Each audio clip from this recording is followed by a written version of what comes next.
جب عمر ابن سعد نے پہلا تیر چلایا تو جنگ کربلا کا آغاز ہو گیا۔ یزیدی لشکر میں جہاں سینکڑوں کی تعداد میں فوج موجود تھی، وہیں حضرت امام حسین علیہ السلام کے ساتھ کچھ اصحاب اور اپنے اہل بیت موجود تھے، اور انہی اصحاب حسین نے جب جنگ کی تو کس طرح سے جنگ کی۔ جنگ کربلا میں جب امام حسین علیہ السلام کا لشکر اور یزیدی لشکر آمنے سامنے ہوا تو کیا ہوا؟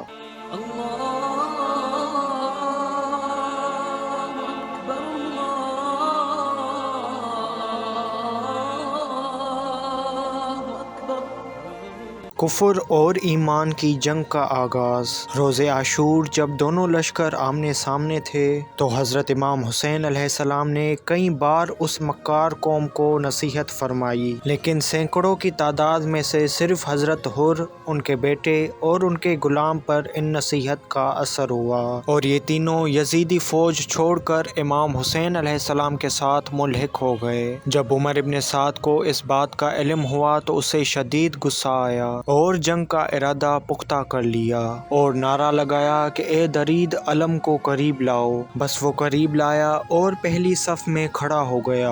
ابن سعد بھی وہیں کھڑا تھا۔ اس کے بعد لشکر سے باہر آیا اور اپنے بیٹے حفص سے تیر کمان لی، تیر کو کمان میں رکھا اور بلند آواز سے کہا، اے کوفہ کے بوڑھے اور جوان لوگوں، سب ابن زیاد کے سامنے گواہی دینا کہ میں نے کربلا میں جنگ کا آغاز کیا تھا، اور حسین ابن علی کی طرف سب سے پہلا تیر میں مار رہا ہوں، اور تیر امام حسین علیہ السلام کی طرف چلایا۔ جس کے بعد امام حسین علیہ السلام کے ایک صحابی نے کہا، ہاں ابن سعد، ہم گواہی دیتے ہیں کہ اس لشکر میں سے سب سے پہلے جہنم میں تم جاؤ گے۔ بس ابن سعد کو غصہ آیا اور اس نے حکم دیا کہ لشکر میں جس کے پاس بھی تیر ہیں وہ ان پر چلانا شروع کر دے۔ اس وقت حضرت امام حسین علیہ السلام نے اپنے اصحاب سے فرمایا، اے میرے صحابہ، اللہ تم پر رحمتیں نازل فرمائے، تم اس جہاد میں ثابت قدم رہو، کیونکہ موت سے چھٹکارا تو اب ممکن نہیں ہے، اور یہ جو تیر آ رہے ہیں یہ موت کا پیغام لا رہے ہیں۔ بس امام حسین علیہ السلام نے اصحاب کو جہاد کی اجازت دی تو انہوں نے بھی اپنے تیر کمان میں ڈال کر عمر سعد کے لشکر کی طرف چلانا شروع کر دیے۔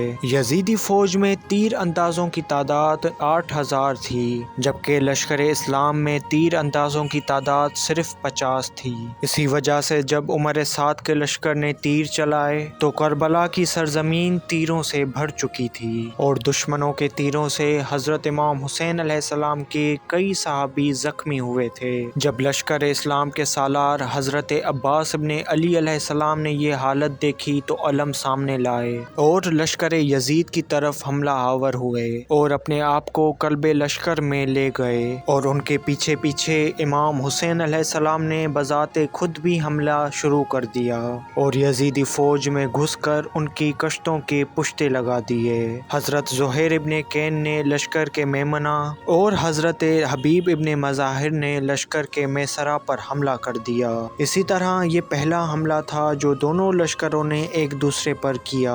ابھی امام حسین علیہ السلام کے لشکر میں سے کوئی بھی شہید نہ ہوا تھا، بلکہ یزیدی فوج میں سے کئی لوگ واصل جہنم ہو چکے تھے، اور سب سے شجاعت و دلیرانہ جنگ جلال علی مرتضیٰ کے وارث حضرت عباس علمدار کر رہے تھے، اور یزیدی فوج کے سر ہواؤں میں اڑتے جاتے تھے۔ جنہوں نے امام علی علیہ السلام کی جنگ دیکھی تھی ان کو دوبارہ ان کی جنگ یاد آ گئی، بلکہ معلوم تو ایسا ہوتا تھا کہ خود امیر المومنین اسد اللہ غالب علی ابن ابی طالب لشکر کے درمیان میں گھس کر بغیر کسی ڈر و خوف کے ان بدکاروں کی زندگیاں تلوار کے گھاٹ اتار رہے تھے۔ دوسری طرف سے شہزادہ علی اکبر علیہ السلام اس لشکر کثیر سے نجم ثاقب اور کب طارق کی طرح چمک رہے تھے، اور آپ کی تلوار یزیدیوں کے خون بہاتی جاتی تھی۔ بس کبھی مشرق سے کبھی مغرب سے آپ کی تلوار کی ہی چمک نظر آ رہی تھی، اور آپ مسلسل سپاہ کفر کو جہنم میں پھینک رہے تھے۔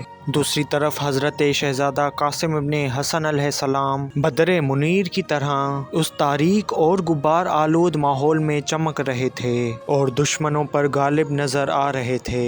حضرت عون بن عبداللہ ہوں یا حضرت محمد ابن عبداللہ، یزیدی فوج کے ہاتھ اور پاؤں کاٹے جا رہے تھے اور ان نجس لوگوں کو امان میسر نہ تھی۔ ان شہزادوں کی تلوار جس لعین کو بھی کاٹتی دو ٹکڑے کر دیتی تھی۔